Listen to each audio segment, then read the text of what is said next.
Ok, alors c'est parti. Tiens, je te mets un logo. Bienvenue sur Newsnet, le site des relations entre les articles. Bah oui, parce que le truc c'est de faire des relations entre les articles. Et ce qui s'est passé depuis la dernière fois, on a parlé de euh, en route pour Samarcande. Trois articles plus un autre quatrième qui était paru avant. Où est-ce qu'il est d'ailleurs? Ça doit sûrement être relié à ça. C'est pas lui. En tout cas, on avait constaté que, voilà, le 317, c'est lui, de Balkh à Konya, à la découverte de la géopolitique spirituelle de Rumi. Et ça, c'était un premier pas pour lui, en tout cas dans ce qu'on avait vu de Pepe Escobar, dans la description de l'histoire. Et ensuite, en route pour Samarcande, cette description de l'histoire a permis d'introduire trois articles de suite sur Samarcande, donc qui se trouve en Biélorussie et qui est le prochain point de point chaud de convergence, en tout cas du Heartland, le second avènement du Heartland. Euh, Pardon. Et ce qui est intéressant, c'est que donc nous on avait vu que ces trois articles de là ici se suivaient et il fallait les lire ensemble pour comprendre qui est Tamerlan et ainsi de suite et toute l'histoire. Et ça nous a amené à connecter d'autres articles, notamment, alors, pas celui-là encore, mais ça va venir. Voilà, celui-là, où on avait une agression, comment on dit, un coup d'état institutionnel, ça s'appelait comme ça. Et oui, je viens juste de le comprendre. Donc un coup d'état institutionnel fait par la CIA dans le but de balkaniser à l'échelle du continent entier la Russie.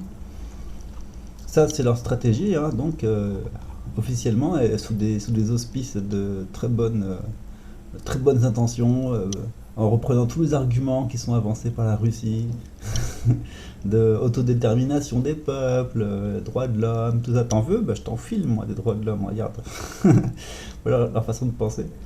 Et donc la stratégie occidentale pour démanteler la Fédération de Russie, ça c'était l'article de Thierry Messon qui en fait l'analyse, ce qui ensuite est connecté avec, d'une manière ou d'une autre, l'intervention de Poutine qui fait son discours à la 10e conférence de Moscou sur la sécurité internationale.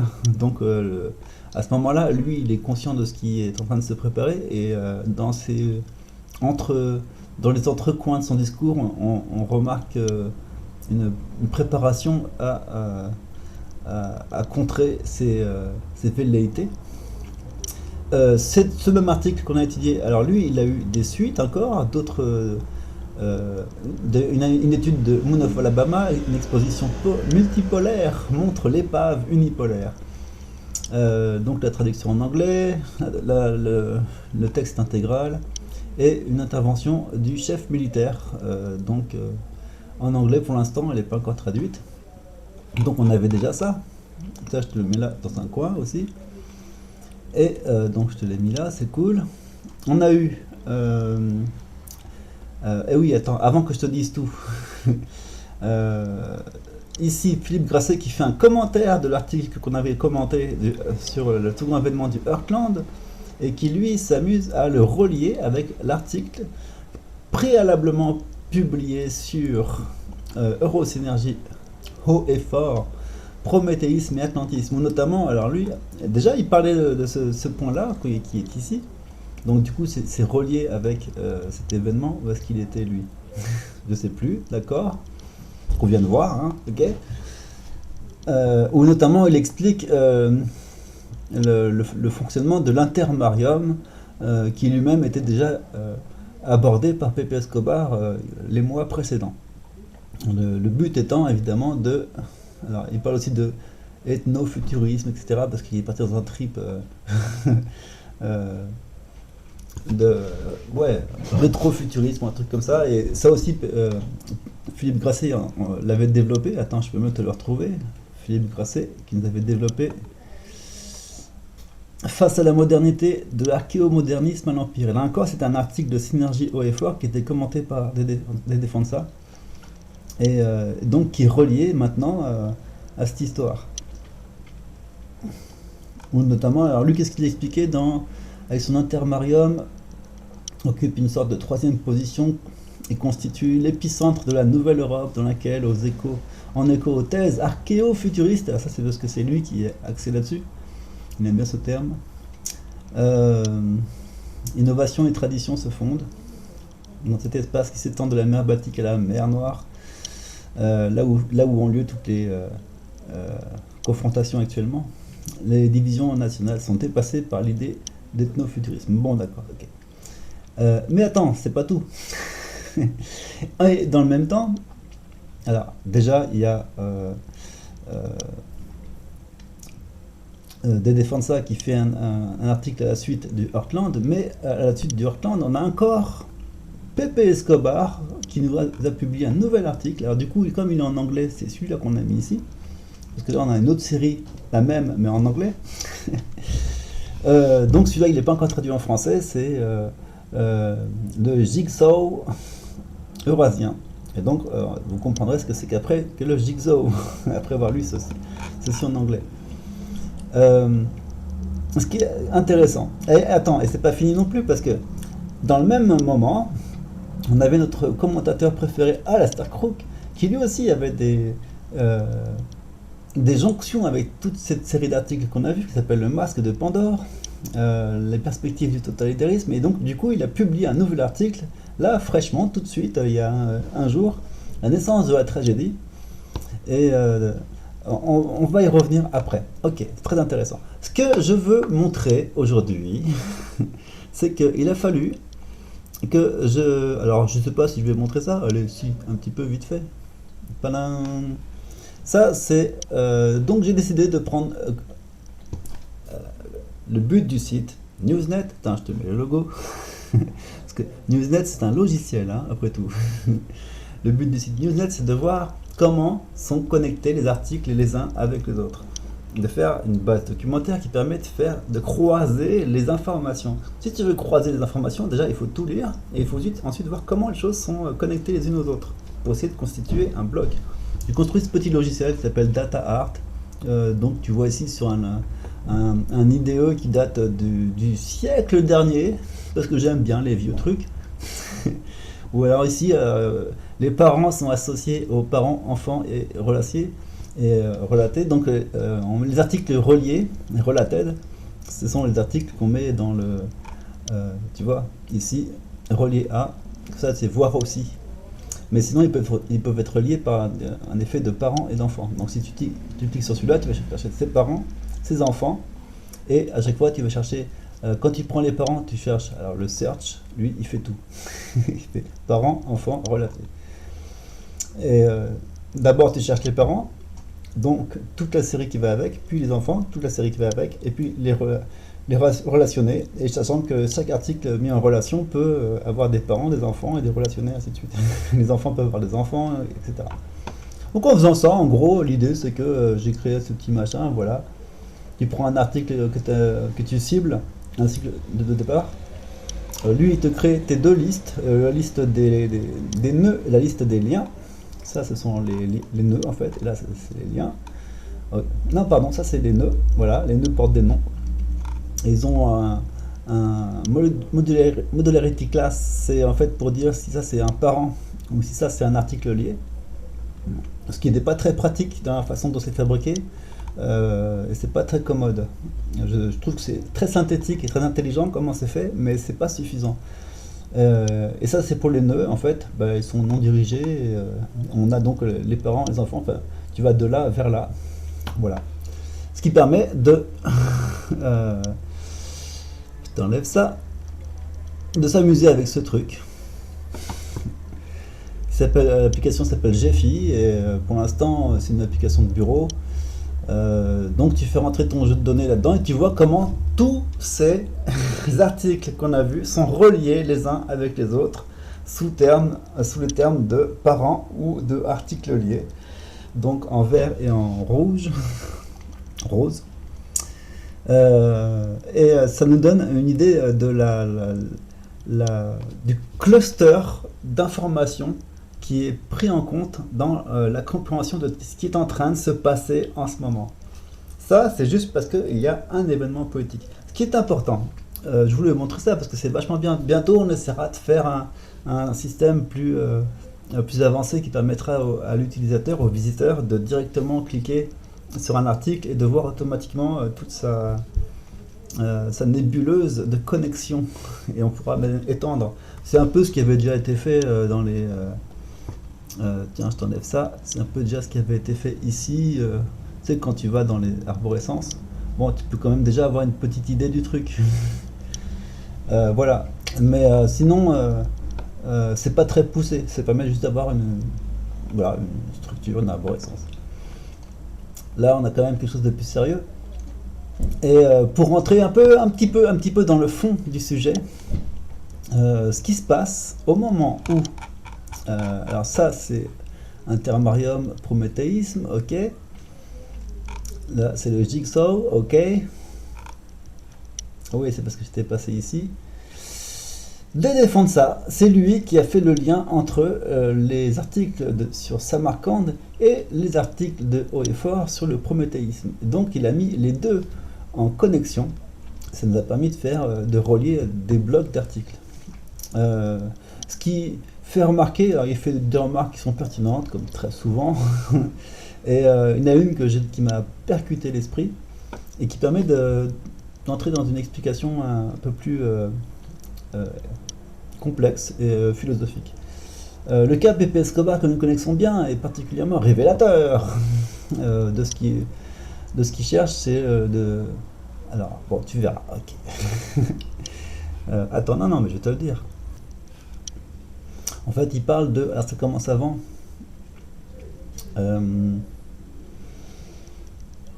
Sortir par la droite ou par la gauche, par le passé ou par l'avenir, par l'est, l'ouest, nord, sud, par la transcendance ou l'immanence.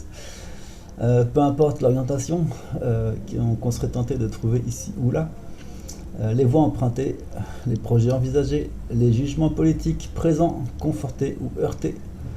Tout cela n'est par ailleurs et en aucun cas une indication par rapport à mes propres dispositions. Ce qui importe pour justifier ma démarche de connexion, c'est l'ampleur et le désir de recherche indiquant un besoin fondamental d'abandonner et de détruire le modèle social, politique, culturel, spirituel, non spirituel où nous vivons, devenu incontrôlable et insupportable. Et donc le cas de Pepe Escobar, que évidemment nous adorons, porte assez bien là-dessus, parce que, et là est l'idée saillante, ces commentaires sont le plus souvent obtenus à partir de données solides et nombreuses, dans des positions de politique très actives, sont d'ordre géopolitique, géoéconomique, etc. Ces engagements sont connus, concrets et nettement identifiés.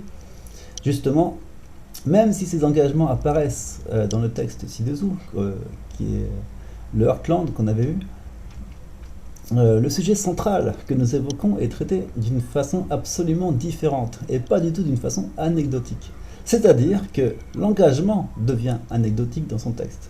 Et par exemple, la nécropole de Shaki Zinda à Samarcande, qualifiée d'exemple éclatant, devient le sujet central. Comme il expliquait, là je me trouve actuellement à Shaki Zinda, Samarcande est un exemple éclatant. L'ancienne colonie pré-Samarcande avait été détruite par les hordes de Gengis Khan en 1221 parce que, entre parenthèses, il était en très bonne relation, très bonne entente avec le roi, je ne sais plus comment il s'appelle, de l'époque de là-bas, mais un de ses sbires était allé embêter des Mongols, qui étaient une nation puissante. Donc ça n'avait pas plu à Gengis Khan, et pour se venger, il a détruit 3 ou 4 grandes villes, totalement rasées, juste pour dire, moi faut pas me faire chier. Et donc voilà comment la pré-Samarcande avait été totalement anéantie par Gengis Khan en 1221. Le seul bâtiment qui aurait été préservé est le principal sanctuaire de la ville, le Shaki Zinda. Et bien plus tard, au milieu du XVe siècle, l'astronome vedette Ulugh Beg, lui-même petit-fils du conquérant du monde turco-mongol Tamerlan, qui était l'équivalent de Gengis Khan de l'époque, du coin en tout cas, a déclenché rien de moins qu'une renaissance culturelle. Il a convoqué des architectes et des artisans des quatre coins de l'Empire timuride et du monde islamique pour travailler dans ce qui est devenu un véritable laboratoire de création artistique. Là, à ce moment-là, qu'est-ce qui se passe? Alors, ce que dit Philippe Grasset, c'est que les sujets d'actualité, tels qu'on les voit défiler tous les jours, il s'est passé telle chose, il y a eu tel événement, etc. Tout ça, c'est dans le contexte de le Heartland. Évidemment, tout le monde veut devenir la plaque centrale tournante du business mondial, parce que tout le monde veut être le plus riche du monde. C'est toujours le principal sujet de la géopolitique, c'est qui va dominer. Et même si un pays comme la Russie et la Chine, associés à l'Inde, etc., ne veulent plus d'un système de domination, les Américains l'entendent comme si c'était un système de domination hypocritement avancé. Donc ils veulent se battre contre ça, voilà. Mais tous ces événements politiques, en fait, sont, du coup, enfin, quand même pas ces événements à cette taille, à cette dimension-là, mais tous les événements d'actualité qui constituent progressivement ces actions géopolitiques, tout ça, ça devient anecdotique. Et en tout cas, on ne peut pas véritablement bien comprendre pourquoi il y a des étincelles quand se rencontrent différentes populations et différents points de vue, si en amont, on n'a pas fait le travail que fait Pepe Escobar, qui consiste à comprendre l'histoire et tous les courants idéologiques, donc ça c'est un terme dont on parle beaucoup à la Starkrook, on va revenir après dessus. Le courant historique, culturel, ce qui est ancré dans le subconscient des gens, parce que c'est vraiment un déterminant dans le fonctionnement de la psychologie des personnes en fonction des pays où ils habitent. C'est leur histoire et leur culture qui déterminent leur comportement, leur compréhension. Et donc, quand on a des rencontres, évidemment, dans un monde où tout le monde circule dans tous les sens, il y a des étincelles, et on ne peut pas juste faire l'actualité en disant tiens, il y a une étincelle ici, disons, et puis à partir de là, t'es libre d'interpréter ça comme tu veux, en disant ouais, mais ces gens-là, ils font toujours des étincelles. Non. Ce qu'il faut, c'est pas placer au centre l'étincelle, c'est la placer comme anecdotique dans le cadre d'une compréhension globale de l'histoire. Et justement, il a bien raison de faire comme ça, Mister Pepe Escobar, parce que le but quand même, l'intérêt d'avoir une vision et une ampleur historique sur les événements actuels, c'est aussi de pouvoir entrevoir facilement comment l'avenir va se dérouler. Et là-dessus, on peut être beaucoup plus clairvoyant à propos de l'avenir. Si on connaît bien l'histoire, c'est logique, et si on connaît bien les mouvements, les tendances, et les forces en présence, etc., ce qui attire, ce qui repousse, bon voilà. Ça, c'est le principal truc. Ce qui se passe,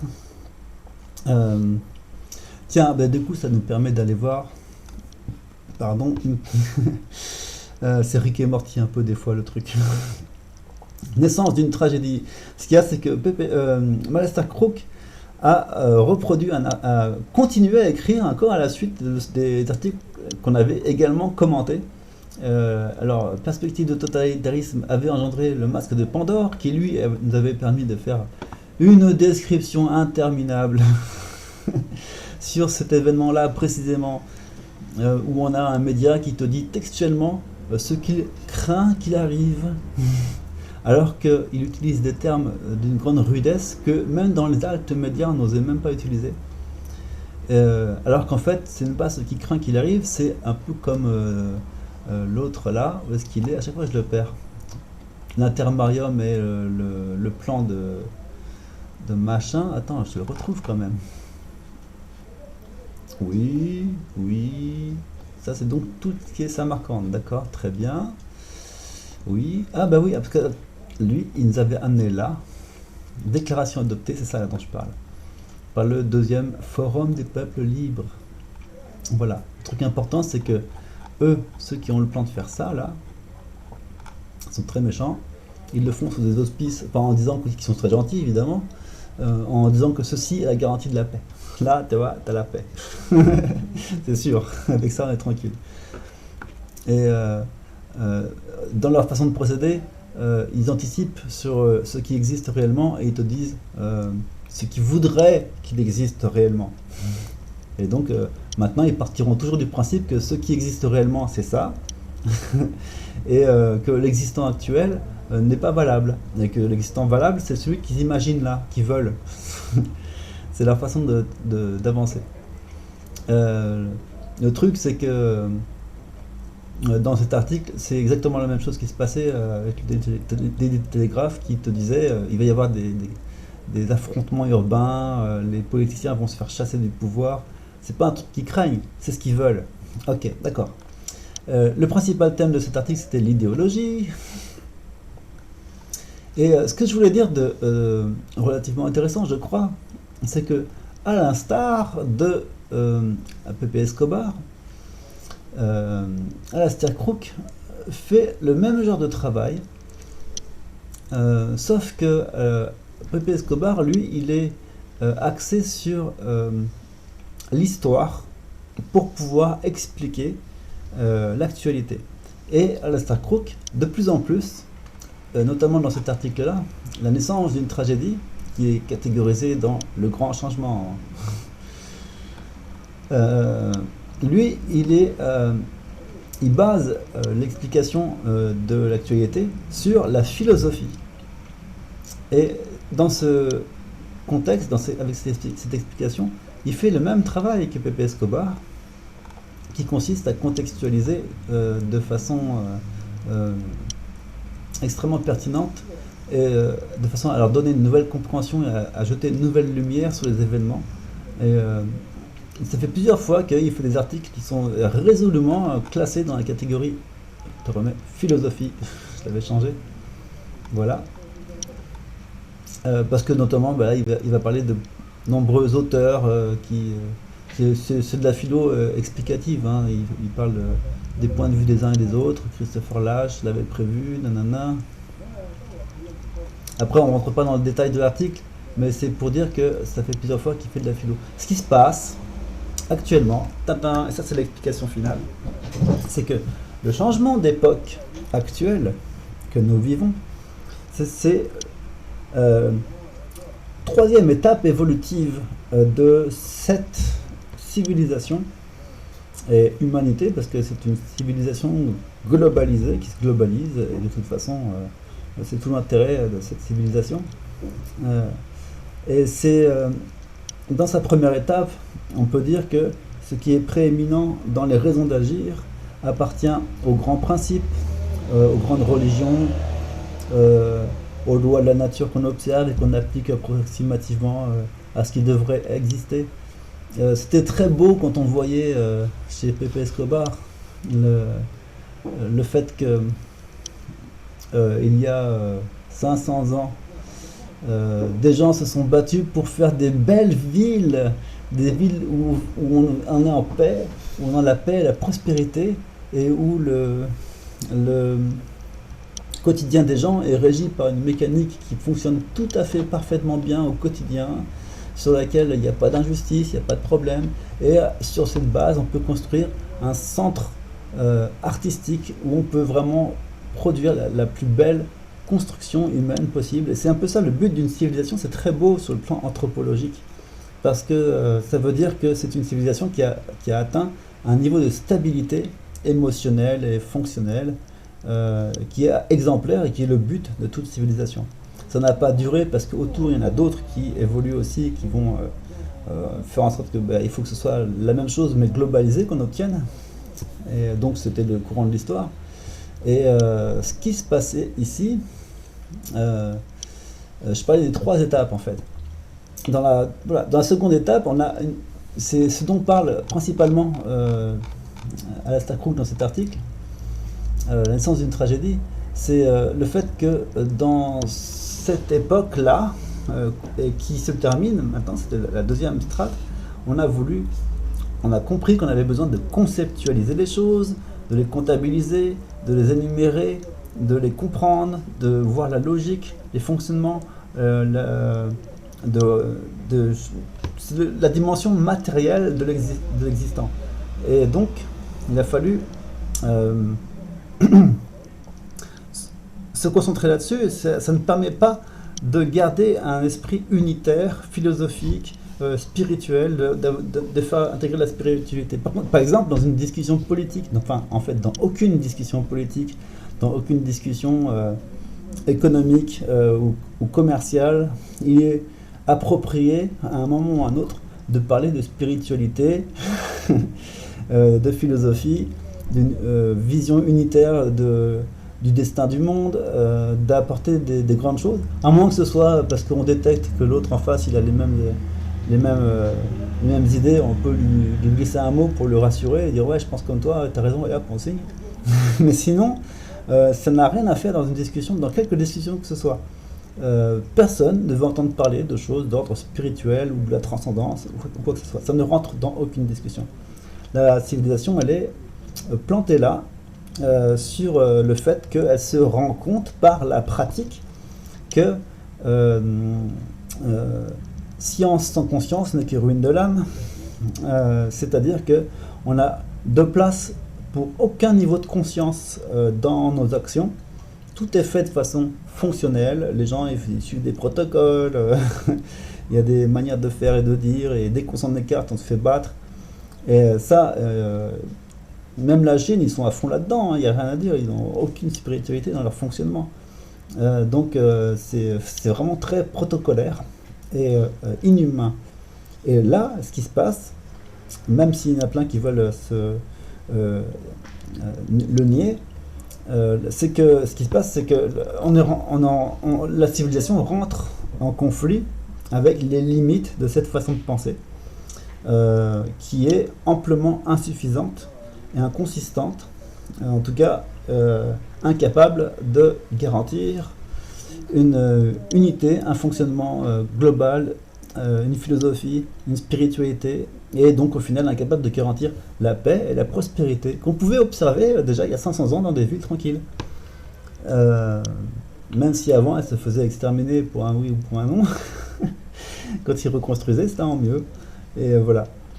Et là, ce que je vais finir là-dessus, ce qui se passe avec nos deux auteurs fétiches que sont Alastair Crooke et Pepe Escobar, ici présents, c'est que tous les deux, ils ont compris qu'il fallait créer une itération entre les événements qui font l'actualité du quotidien et une compréhension plus globale de ces événements.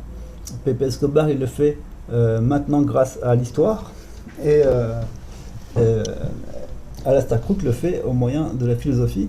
Ils essayent de trouver comment dire, un point de référence qui puisse permettre de se dégager d'une situation où il y a des paradoxes, où il y a des conflits, où il y a des idéologies qui agissent, etc. Bon, le but c'est de ne pas se fier au sens donné par les événements, mais de conférer un sens aux événements depuis la perspective que peut procurer une compréhension plus globale, fournie soit par l'histoire, comme chez Pepe Escobar, ou fournie par la philosophie, comme le fait Alastair Crooke. Voilà, c'était juste ça que je voulais dire. Et là, je te fais le petit logo Newsnet pour dire merci, à la prochaine.